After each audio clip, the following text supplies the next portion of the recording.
है, नबी का जिक्र मुसीबतों को टाल दिया करता है।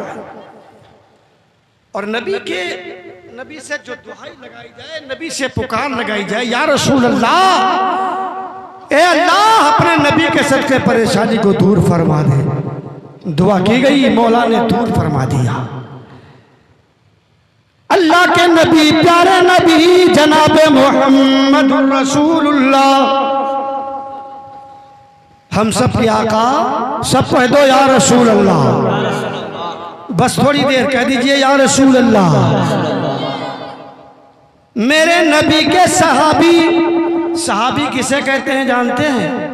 सहाबी का मर्तबा इतना होता है, ना किसी वली का, ना गौस का, ना कुतुब का, जो सहाबी का मर्तबा होता है इतना दर्जा किसी और का नहीं होता है। सहाबी कौन होता है? जिसने प्यारे नबी को ईमान की नजरों से देखा। कह दो सुभान अल्लाह।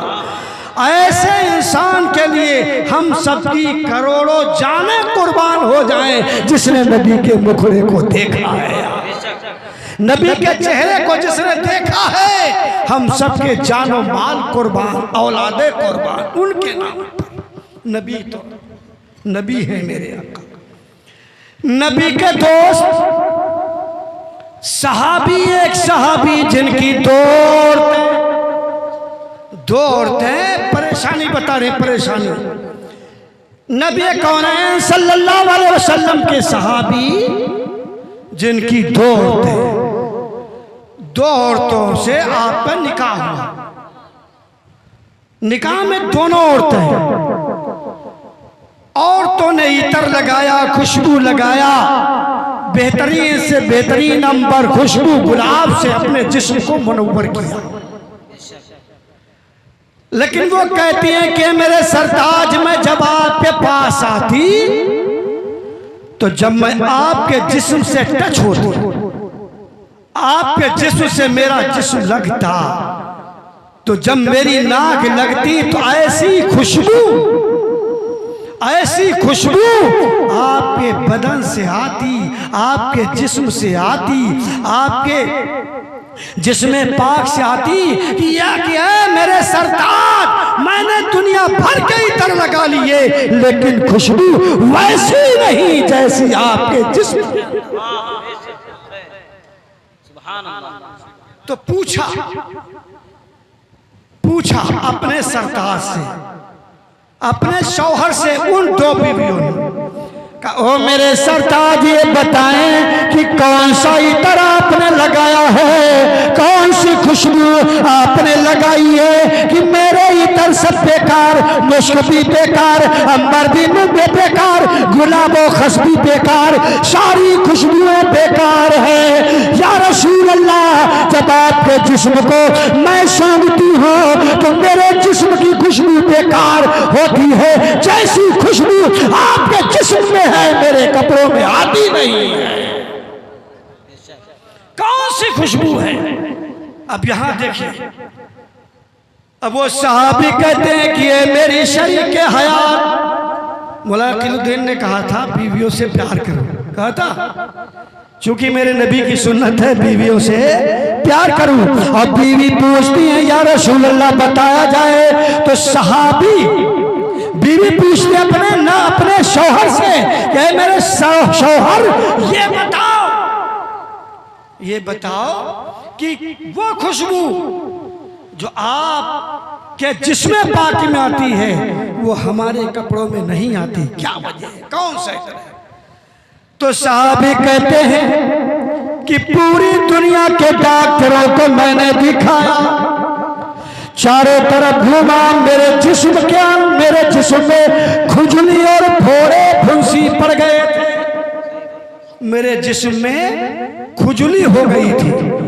डॉक्टर पे डॉक्टर, हकीम पे हकीम, दवा पे दवा कराते रहे, लेकिन किसी दवा ने काम न किया, किसी दवा ने काम न किया। और जितनी दवा मिलती उतना ही मर्ज बढ़ता गया। जमाने के सारे मरीजों से कह दो ज़माने के सारे, मरीजों से कह दो मदीने में आका अरे दवा दे रहे मदीने के सारे। खुजली हो गई थी। फरमाया कि मैं चारों तरफ गया, हर जानिब गया, लेकिन शिफा नहीं मिली। फरमाया बीवियों ने फिर कहा मैं रसूल पाक की बारगाह में गया, मैंने अपने रसूल से कहा, मैंने नबी से अपना आरज़ू पेश की और मैंने कहा कि या रसूल अल्लाह, मैंने ज़माने भर के मरीजों को, मैंने तबीबों को दिखाया, मैंने दवा पे दवा की, लेकिन या रसूल अल्लाह जितनी मैं दवा खाता हूँ मर्ज बढ़ता जा रहा है, खुजली और बढ़ती जा रही है। या रसूल अल्लाह करम कीजिए, रब से आप कह दीजिए कि मुझे शिफायाबी अता हो जाए। मेरे नबी ने अपने दस्ते मुबारक को, कह दो सुभान अल्लाह, अपने हाथ पाक को उस सहाबी के जिस्म पे रखा और फेर दिया। जैसे ही फेरा, सहाबी के जिस्म में जितने फोड़े थे, जितनी फुंसियां थी, रब के करम से सबका फूल हो गई, मर्ज जाता रहा। नबी ने करम कर दिया, उनका हाथ लगना था, सारी बीमारी दूर हो गई। मुझे कहने दिया जाए, जब मेरे आका सल्लल्लाहु अलैहि वसल्लम के सहाबी पर हाथ मुस्तफा का पड़ने से उसकी खुजली की बीमारी जा सकती है, तो कितना भी बड़ी मुसीबत हो, कितना बड़ा दुख हो, नबी के सदक़े में अगर रब से मांग लोगे, ये तो एक पैसे का मामला था, अगर पहाड़ के बराबर मुसीबत होगी, नबी के सदक़े में बनती नजर आए। इसलिए मेरे आका मोहम्मद मुस्तफा सल्लल्लाहु अलैहि वसल्लम हमारे और आप पे गमगुसार आका। सुभान अल्लाह। नहीं या रसूल अल्लाह, आरज़ू है बस इतनी